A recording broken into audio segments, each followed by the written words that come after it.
Well, hi everybody, and welcome to the Doomcast. I'm Dan Umpton, and this is Scotch Whiskey.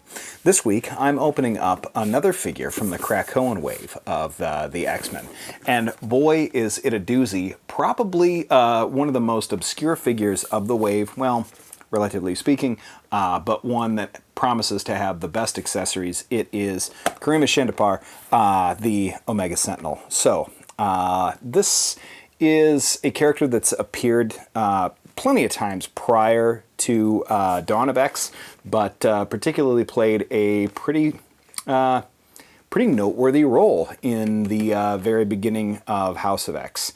Anyway, if you haven't read it, that's worth picking up in trade. It's also worth picking up the current X titles, because gosh, most of them are pretty badass.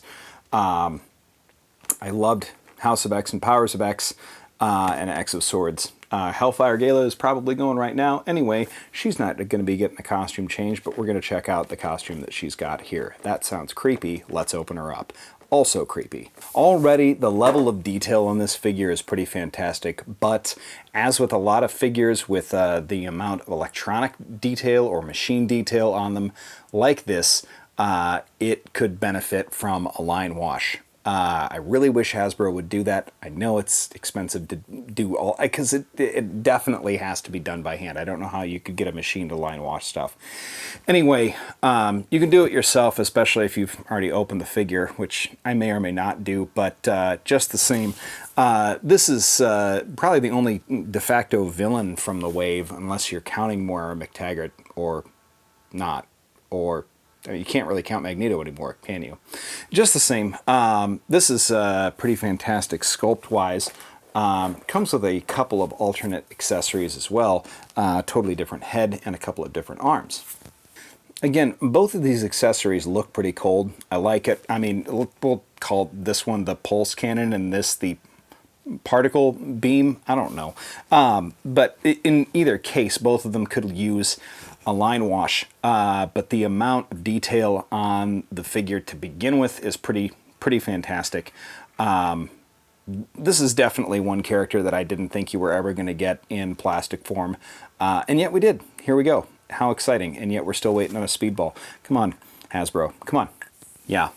Also comes with an alternate head with some really weird looking pigtails, if I can be perfectly honest with you.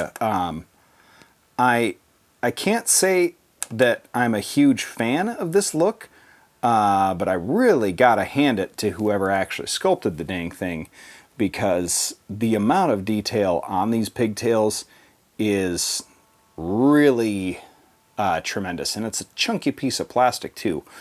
I don't know. All in all, probably not going to be your first choice, but you are going to have to pick it up if you really want to build the Tri-Sentinel. Which, you know, not the build a figure I would have chosen for this wave either, but still pretty slick, and it looks like it's going to be awesome. Just the same, thanks everybody for watching. This has been the Omega Sentinel. I have been Dan Umpton, and this is still an old Knucklehead French-Canadian whiskey. Delicious. Thanks everybody for watching. Ha! I'm drunk.